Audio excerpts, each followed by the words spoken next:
અને પીએસઆઈ થાય. પીએસઆઈ થઈ આજે હું 7 ગામ વચ્ચે પીએસઆઈ એક છું. મારી આજુબાજુના ગામમાં પણ કોઈ પીએસઆઈ નથી. તો આજે મારા ગામમાં નાનું એવું પણ કાર્ય હોય તો મને તરત યાદ કરે. કોઈ ગરીબ માણસો હોય, કોઈને મારી જરૂરિયાત હોય તો એમની સેવા કરવાની મારી દ્રઢ ઈચ્છા. નથી લીધી મોરલી તમારી રે કનૈયા મેં, નથી લીધી મોરલી તમારી. આ ગાવાનું ફિલ્ડ જ, સંગીતનું ફિલ્ડ જ બેસ્ટ છે. પણ પરમાત્માની કૃપા હશે મારી ઉપર કોઈ કે ખાખી કપડું નસીબમાં આવ્યું તો દેશની સેવા માટે, સમાજની સેવા માટે મને ઈ લાવો મળ્યો તો હું અત્યારે એમાં ખુશ છું. આ મીઠી મીઠી એક રાત વન રાવણ ગયા હતા, સખીઓ સંગાતે અમે દોડી દોડી ગયા હતા. મારું જે આ કાનગોપી ધ્યેય છે ને એકમાત્ર પબ્લિક અને પોલીસ બેય સમન્વયને શાંતિથી રહે એટલું જ છે. જ્યારે હું આવી ત્યારે ક્રાઇમ અને અત્યારના ક્રાઇમમાં 75% ઘટાડો છે. એનું એકમાત્ર કારણ એ છે કે પોલીસ અને પબ્લિક બેનો સમન્વય. અમે જાણ્યું નહોતું આવું રે મારા વાલાને મથુરામાં રહેવાનું.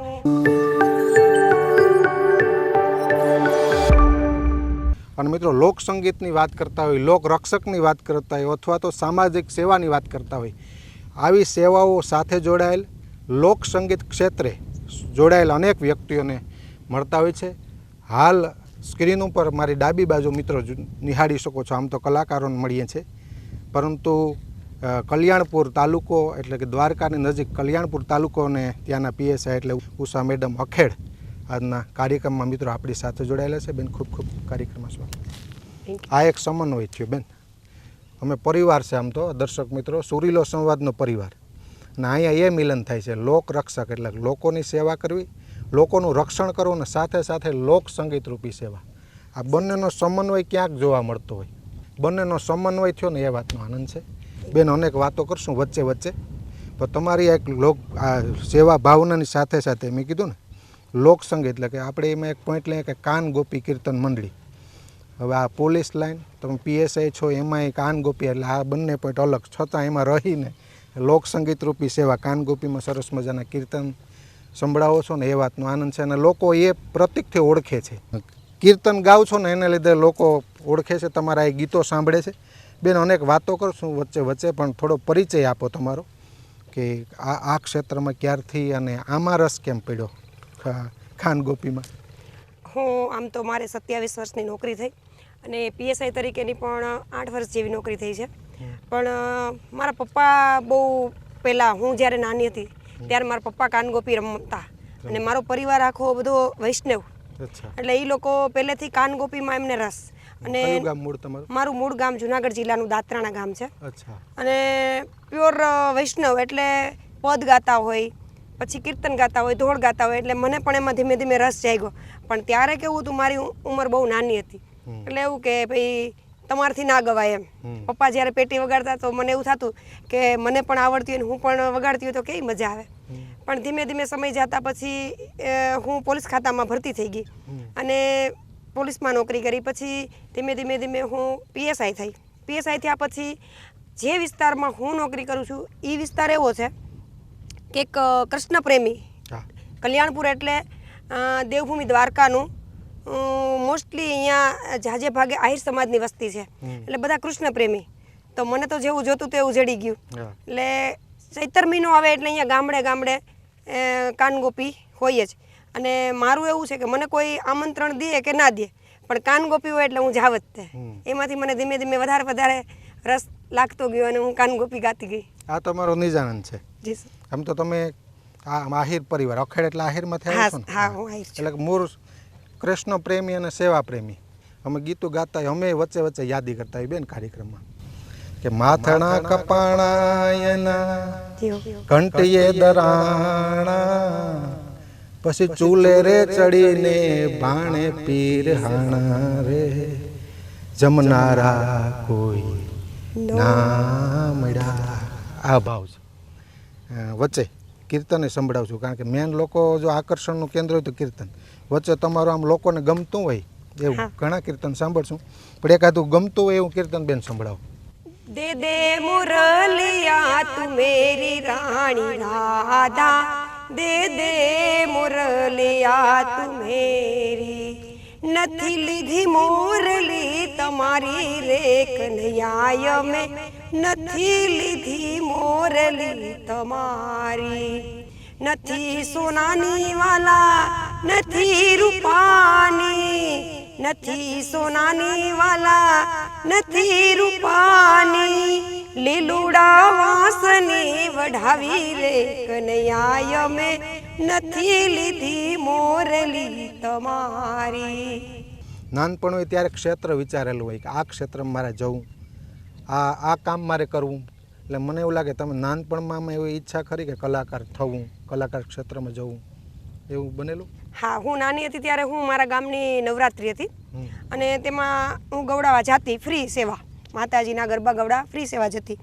પછી મને ધીમે ધીમે એવું થયું કે મને આ ગાવાનું ફિલ્ડ જ, સંગીતનું ફિલ્ડ જ બેસ્ટ છે એમ, પણ પરમાત્માની કૃપા હશે મારી ઉપર કોઈ કે ખાખી કપડું નસીબમાં આવ્યું તો દેશની સેવા માટે, સમાજની સેવા માટે મને ઈ લાવો મળ્યો, તો હું અત્યારે એમાં ખુશ છું। અચ્છા, અને બેન અનેક સેવા કઈ પ્રવૃત્તિ એક પોતાની જવાબદારી હોય છે પોલીસ તરીકેની, પછી પીઆઈ હોય કે એએસઆઈ હોય કે એસપી હોય, એ જવાબદારી નિશ્ચિત હોય છે કોઈ તમારા, બાકીની અન્ય સેવા કઈ પ્રવૃત્તિ પણ આમ જોતો હોય મીડિયામાં કે કોઈ ગરીબ પરિવાર હોય, ડિલિવરીના રૂપિયા ન હોય, આવી અનેક પ્રવૃત્તિઓ જે સ્ત્રી કરી શકે, પુરુષ કદાચ ન પણ કરી શકે, આવી એક્સ્ટ્રા પ્રવૃત્તિ સાથે પણ તમે જોડાયેલા છે, એ મારે થોડી વાત કરવી છે। હા, મારો જીવ એવો છે કે કોઈને મારાથી કંઈ પણ અપાય, સેવા કરાય તો હું મારા અંતરાત્માને ધન્યતા અનુભવું। મારી આગળ અત્યારે હાલમાં પણ 3 બાળકો એવા છે કે જે મેં દત્તક લીધેલા છે, કે તેમનું સંપૂર્ણ જવાબદારી મારી જ છે। 2 લુહાર પરિવારમાંથી છે, એક મોમેડિયન પરિવારમાંથી છે। આ 3 બાળકો એવા છે કે જે હોશિયાર છે પણ એમને આગળ ભણવા માટે એમની આગળ નથી તો પૈસા, નથી એમને પાછળ પીઠબળ, અને 2 બાળકો તો એવા છે કે જે અનાથ જ છે, કે એને મમ્મી નથી, દાદી નથી, પપ્પા એક છે તો પપ્પા 2 બાળકોને મૂકીને કમાવા જાય કે બાળકોનું ભરણ પોષણ કરે, એટલે તેમનું સંપૂર્ણ એમનો ઘરનો કરિયાણું, એમનો ભણવાનો ખર્ચ તમામ હું આપું છું। અને એક મોમેડિયનની દીકરી છે, એમને એટલી હોશિયાર છે એ છોકરી કે હું વાડીનાર નોકરી કરતી ત્યારે એમની સ્કૂલના કાર્યક્રમમાં હું ગયેલી, ત્યારે મને એમના પ્રિન્સિપાલે વાત કરેલી કે સાહેબ આ દીકરી એટલી હોશિયાર છે પણ એમના પપ્પા છે ને મચ્છીમારીનો ધંધો કરે છે, અને છોકરી એટલી ઇંગ્લિશ પાવરફુલ કે આવા નાના એવા ગામમાં આ છોકરી મીડિયમ ઇંગ્લિશનો વિદ્યાર્થી પણ ના બોલી શકે એટલી પાવરફુલ ઇંગ્લિશમાં। તો મેં ત્યાંની જવાબદારી લઈ લીધી કે આજથી આ છોકરીની સંપૂર્ણ જવાબદારી મારી, તેમના પહેરવા, ઓઢવા, ભણવા તમામ સંપૂર્ણ જવાબદારી આજની તારીખે મારી આગળ છે। અચ્છા, એ લોક સંગીતમાં આપણા સંબંધો મોટા થાય, તમે એક ગીત ગાઓ ને એટલે હજારો લોકો તમારા ચાહક બને, તમારી ગાયકીના ચાહકો થાય। હા, તમને ફોન કરતા કે બેન અહીં આવજો, અમારા ગામમાં આવજો, પણ આ તમારું જે તમારી નોકરી છે ને એ કડકાઈની નોકરી છે, આમાં નરમાઈ ન હાલે। હા, કારણ કે એ ચાહક વર્ગ હોય ને આપણા ગીતોનો, એ 2 નંબરના ધંધા પણ કરતો હોય, આ સંબંધોનો ક્યારેક ઉપયોગ કરતા હોય એવું બનતું હોય? હજી તો મને એવું ક્યારે એવું અનુભવ નથી થયો કે કોઈ બુટલેગરનો મને ફોન આવ્યો હોય કે કોઈ એવો કોઈ પ્રવૃત્તિ કરતા હોય, એ લોકોની હું પ્રોગ્રામમાં પણ ક્યારેય નથી ગઈ। હું એવા વ્યક્તિની કાનગોપીમાં જાઉં છું કે જે પ્યોર વૈષ્ણવ હોય, જે કૃષ્ણ પરમાત્માના જ ભજન ગાતા હોય, કાયમી ભગવાનનું કાર્ય કરતા હોય, તો હું લગભગ ત્યાં જ ગઈ છું, હજી મારે એવું ક્યારેય બન્યું નથી। આ વિસ્તારમાં આવ્યા ને આગળ તમારી પોસ્ટ હતી, તમારી કડકાઈ બહુ છે, એટલે માણસો મારાથી થોડાક પ્રેરિત છે, અને ખોટી રીતના મારે 1 વર્ષ ને 2 મહિના જેવું થયું છે, પણ આજની તારીખે મને 5 વર્ષનું બાળકથી લઈ અને 70 વર્ષના દાદા પણ મને ઓળખે એમ।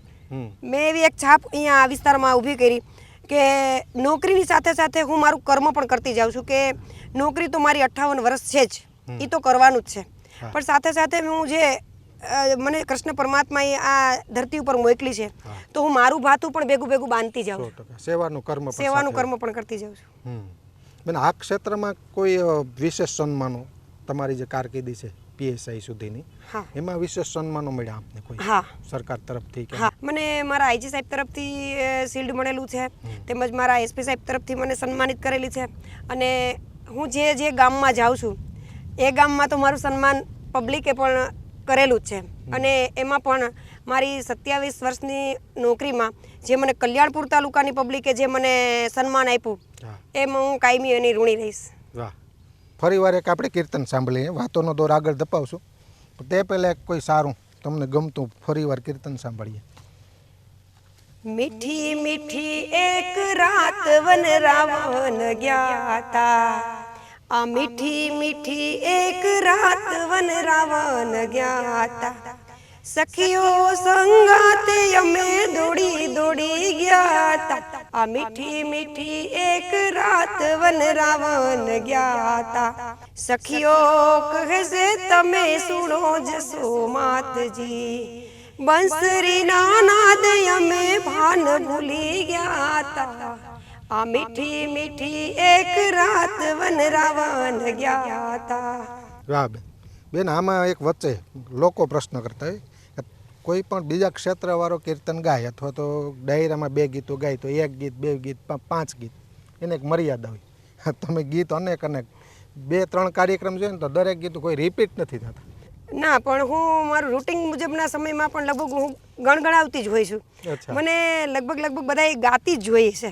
હું મારું ફિલ્ડનું કામ હોય તો પણ મારું મનમાં ગાવાનું ચાલુ જ હોય. હું મારું કામ કરતી હોય, હું મારા ઘરમાં કોઈ મારી રસોઈ કે કાંઈ પણ કામ કરતી હોય તો પણ મારા કૃષ્ણ પરમાત્માના ભજન મારા મોઢામાં ચાલુ જ હોય. અચ્છા, એમ શીખી ગયા. હા. આમાં કોઈ રિયાઝ મેં કોઈ ક્લાસ નથી કરેલા, હું ક્યાંય શીખવા નથી ગઈ, બસ ઓનલી ફોર મને કૃષ્ણ પરમાત્મા માથે એટલો ભરોસો ને એટલો વિશ્વાસ અતૂટ કે હું એક ભજન ક્યાંય પણ સાંભળું એટલે એ ગાવ એટલે ઓટોમેટિક મને આવડી જ છે. યાદ રહી જાય. અને બેન તમારા ક્ષેત્રની મારે થોડી વાત કરવી. આપણે આ લોકસંગીતની ઘણી વાતો કરી, તમને એના માટે સન્માન મળ્યા હોય, તમારા માટે એ કેસ મહત્વનો હોય. આ તમારી જે ભૂમિકા છે પીએસઆઈ તરીકે, એની તમારી કામગીરીને થોડી સણાવટ કરો. હું મારા કલ્યાણપુર તાલુકામાં 1 વર્ષ ને 2 મહિના થયા. જ્યારે હું આવી ત્યારે ક્રાઇમ અને અત્યારના ક્રાઇમમાં 75% ઘટાડો છે. અચ્છા. એનું એકમાત્ર કારણ એ છે કે પોલીસ અને પબ્લિક બેનો સમન્વય. હા. એટલે હું જે કીર્તનમાં જાઉં છું ને એનાથી મને મોટો ફાયદો ક્રાઇમમાં પણ થયો છે. અચ્છા. કે માણસો પહેલાં એવું જોતા કે પોલીસ એટલે બસ નફરતને પાત્ર જેમ, હા. પણ જ્યારથી હું આ વિસ્તારમાં આવી અને કાનગોપીમાં જવા માંડી ત્યારથી પબ્લિક મારાથી એટલી પ્રેરિત થતી ગઈ કે ભાઈ પોલીસ તો ખરેખર પ્રજા અને પોલીસ બે એકાબીજાનું સમન્વય પૂરક મિત્ર છે, છે. સિક્કાની 2 બાજુ છે. પોલીસ ન હોય તો પણ પ્રજાને ન હાલે હા. અને પ્રજા ન હોય તો પણ પોલીસને ન હાલે, એટલે એકાબીજાનું સમન્વય છે. અને મારું જે આ કાનગોપી ધ્યેય છે ને એકમાત્ર પબ્લિક અને પોલીસ બે સમન્વયને શાંતિથી રહે એટલું જ છે કે પ્રજા એક પ્રજાનો મિત્ર છે પોલીસ, એવું એક સૂત્ર છે અમારા મહેરબાન ડીજી સાહેબનું કે પોલીસ એ પ્રજાનો મિત્ર છે. અને હું અહીં આવ્યા પછી આ કાનગોપીમાં જ્યારથી આવી બધા આગળ જાઉં છું, બધાના ગામમાં જાઉં છું, ત્યારથી માણસોને એવું થઈ ગયું ખરેખર પોલીસ એ આપણો મિત્ર જ છે. 100%. તમારા પરિવારનો આ ક્ષેત્રમાં સપોર્ટ? મારા પપ્પા છે નાનપણથી પેલા ગાતા, હું જ્યારે નાની હતી ત્યારે, એટલે મારા પપ્પાની પણ અપેક્ષા એવી હતી કે જો હું આ ગાવામાં કે ભજનમાં જાઉં તો એને કાંઈ વાંધો નહોતો, પણ હું બહુ નાની ઉંમરે પોલીસમાં આવી ગઈ. 19 વર્ષે તો મેં પહેલો પગાર લઈ લીધો હતો. એટલે 10મું પાસ કરીને હું સીધી પાસ જ થઈ ગઈ પોલીસમાં. એટલે એ કૃષ્ણ પરમાત્માની મહેરબાની. એટલે પછી મેં ગાવાનું છોડી દીધું હતું. પછી પાછું ધીમે ધીમે નવરાત્રી આવતી એટલે મને પાછું શોખ જાગતો ગાવાનો, એટલે પાછી નવરાત્રીમાં ચાલુ થઈ. એમ કરીને પછી કાનગોપીમાં ધીમે જવા માંડી. અને દીકરીની વાત કરી છે કે નારી સ્વતંત્રતા અને વુમન પાવરની વાત કરવી છે મેન મૂળ વાત. તમારાથી દીકરીઓને શું પ્રેરણા મળે, આ દીકરીને કેવી પ્રેરણા મળે એ વાત કરવી. નારી સ્વતંત્રતા કેટલી હોવી જોઈએ, એજ્યુકેશનની બાબત હોય, નોકરી બાબત હોય, આ થોડી વાત સમજવી બેન. દીકરીની બાબતમાં હું એવું કહું છું કે દીકરીને ખરેખર ભણાવવી જ જોઈએ. હા. જો દીકરો કે દીકરી બેમાં ફરક નહીં હોવો જોઈએ. હું પણ આજ મારા બાપની દીકરી જ છું, તો બધા એવું માને કે ભાઈ દીકરી છે તો એને ભણાવવી ના જોઈએ, એને અહીંયા ના જવા દેવી જોઈએ, અહીંયા ના જવા દેવી જોઈએ. એવું અત્યારે કાંઈ છે જ નહીં. અત્યારે દીકરી જેમ ભણશે દીકરા કરતાં પણ દીકરી આગળ છે બધા ક્ષેત્રમાં, તમે જોયું હશે. અને અત્યારે તો આપણી સરકારની પણ એક સારી એવી સપોર્ટ છે દીકરીઓને કે 50% બધામાં થઈ ગયું છે. અને જે ફિલ્ડમાં તમે જાઓ ત્યાં દીકરી વગરનું કોઈ ફિલ્ડ જ નહીં હોય. તમામ ક્ષેત્ર જુઓ. જ્યારે હું ભરતી થઈ પોલીસ ખાતામાં ત્યારે મારા પપ્પાને ગામવાળાએ એવું કીધેલું કે ભાઈ તારી દીકરી પોલીસમાં જશે તો અમે તારી સાથે નહીં બોલીએ. પણ મારા પપ્પાએ કોઈની પણ પરવા કર્યા વગર કે ભાઈ ભલે જાતી જવા દો, તમે નહીં બોલશો તો હાલશે. તો એક સમય એવો હતો કે લગભગ કાકા દાદા પપ્પાની સામે બોલતા બંધ થઈ ગયા થોડોક ટાઈમમાં. પછી હું જેમ જેમ આગળ વધતી ગઈ, કોન્સ્ટેબલમાંથી હેડ કોન્સ્ટેબલ થઈ, એએસઆઈ થઈ અને પીએસઆઈ થઈ. પીએસઆઈ થઈ આજે હું 7 ગામ વચ્ચે પીએસઆઈ એક છું. મારી આજુબાજુના ગામમાં પણ કોઈ પીએસઆઈ નથી. તો આજે મારા ગામમાં નાનું એવું પણ કાર્ય હોય તો મને તરત યાદ કરે કે બેન તમે આવશો. હમણાં જ તમને કદાચ ખ્યાલ હશે મહારાજ થયો, તો મારા ગામમાંથી મને 150 ફોન આવ્યા, પણ રજાનો પ્રોબ્લેમ હતો એટલે હું ના જઈ શકી. એના માટે મને ઘણો અફસોસ છે. પણ દીકરી કોઈ પણ ક્ષેત્રમાં જાય, તમને તમારી દીકરી ઉપર એટલું ગૌરવ હોવું જોઈએ કે મારી દીકરી જ્યાં જશે ત્યાં જગ્યા કરી જ લેશે. એટલે દીકરીને ભણાવવી જોઈએ, એમને આગળ વધતી હોય તો એને સપોર્ટ કરવો જોઈએ. એમને પૂછવું જોઈએ કે ભાઈ તું ક્યાં મૂંઝા છો, તને ક્યાં ઠેકાણે મૂંઝવણ છે, તો હું લાવ સોલ્વ કરવા લાગું. મારા પપ્પા પણ મને બહુ સપોર્ટ કર્યો. હું જ્યારે પોલીસ ખાતામાં ભરતી થવા ગઈ ને ત્યારે એમ માનું કે આજથી 1998માં હું ભરતી થઈ છું. તો ત્યારે તો કોઈ ગામમાં કે કંઈ આજુબાજુ કોઈ દીકરીઓ, એમાં આહિર સમાજમાંથી પોલીસમાં જવું એટલે તો બહુ થોડુંક સાંભળવું પડ્યું હતું, અઘરું છે. પછી મારા પપ્પા મને એક ત્યારે બાઇક હતું મારી આગળ, રાજદૂત બાઇક હતું, એની ઉપર મને લઈ ગયા કે હાલ ભરતીમાં. તો ત્યારથી લઈને મારા પપ્પાનો મને આજ દી સુધી સપોર્ટ છે જ. વાહ. અને બેન, જે ભૂમિ ઉપર છે આપણે આ જીવદયા હોસ્પિટલ, એની થોડી મારે વાત યાદી કરવી. સેવાની ભૂમિ છે ને. હા. અને કબૂતરો પાછળ બેકગ્રાઉન્ડમાં છે. અહીંયા જે જીવદયા હોસ્પિટલ છે ગણેશગઢ, ત્યાં એક કિશનભાઈ કરીને છોકરો આજથી દોઢેક વર્ષ પહેલાં મારા ભાઈ જેવો છે, એટલે મને કીધું કે બેન આપણે અહીંયા જીવદયા હોસ્પિટલ છે ત્યાં ખાલી તમે આટો મારવા આવજો. અને એમને મારા સ્વભાવથી ખબર કે હું એક લાગણીશીલ માણસ છું. મને કોઈ દુઃખી માણસ હોય, દુઃખી પશુ પક્ષી હોય તો મારું સેવાકીય કામ કે મારાથી જે સપોર્ટ થાય હું કરવા લાગું. તો એક વખત હું ખાલી આટો મારવા આવી અહીંયા, એમ જ હજી હોસ્પિટલ બનતી હતી. તો ત્યારથી મને આ હોસ્પિટલથી એટલી લાગણી બંધાઈ ગઈ છે કે મને એવું થાય કે હું આવતા જતા હોસ્પિટલ એક ખાલી ચક્કર લગાવતી જાઉં. અને એમાં પણ એક કિશનભાઈ કરીને છોકરો છે, એમનું આ હોસ્પિટલમાં બહુ જ મોટું યોગદાન છે. બધા પશુ પક્ષીને લૂલા લંગડા, કોઈ ક્યાંય બટકું ભરી ગયું હોય, કોઈ ક્યાંય એવું હોય, એને તમામને અહીંયા લઈ આવે, પોતાના ખર્ચે જાય, પોતાના પેટ્રોલથી લઈ અને અહીંયા સુધી લઈ આવે છે અને એની સેવા સારી કરે છે. વાહ બેન, જતા એક લાસ્ટમાં હવે આમ આ ક્ષેત્રમાં કંઈ કરવાની ઈચ્છા લોકસંગીતમાં અથવા તો આ જે તમે પીએસઆઈ ક્ષેત્રમાં છો એનાથી આગળ હોદ્દો મેળવવો હોય? મારું એક જ હજી સપનું છે કે હજી હું અત્યારે પીએસઆઈ છું, મારે 8 વર્ષ થયા, તો મને ટૂંક સમયમાં 1-2 વર્ષમાં પીઆઈનું પ્રમોશન મળી શકે. મારે હજી નોકરીના 10-12 વર્ષ બાકી છે. તો પીઆઈનું પ્રમોશન મળવાની અપેક્ષા. અને એક કોઈ ગરીબ માણસો હોય, કોઈને મારી જરૂરિયાત હોય તો એમની સેવા કરવાની મારી દ્રઢ ઈચ્છા છે કે મારા હિસાબે કોઈનું સારું થાય. અને એક કે પોલીસ ખાતામાં રહી અને પબ્લિકની સેવા કરું, એ મારા માટે મહત્વનું છે. કે માણસો પોલીસથી ડરતા હોય, દૂર ભાગતા હોય, પણ મને એવું કે હું જ્યાં જાઉં ત્યાં મારી જગ્યા થઈ જવી જોઈએ અને હું ના જાઉં તો મારી કમી મહેસૂસ થવી જોઈએ, એવી મારી અપેક્ષા. વાહ બેન, જતા આજના અમારા સુરીલા સંવાદ કાર્યક્રમમાં આવ્યા, તમારા ક્ષેત્રની, લોકસંગીત ક્ષેત્રની અને કીર્તન સંભળાવ્યા. બેન, આપનો ખૂબ ખૂબ આભાર. અને જતા આ લોકોને કીર્તન સંભળાવી દો, ત્યારબાદ કાર્યક્રમ આપણે પૂરો કરીએ. ઝઘડો લાગ્યો રે જમુનાજીને આરે, ઝઘડો લાગ્યો રે જમુના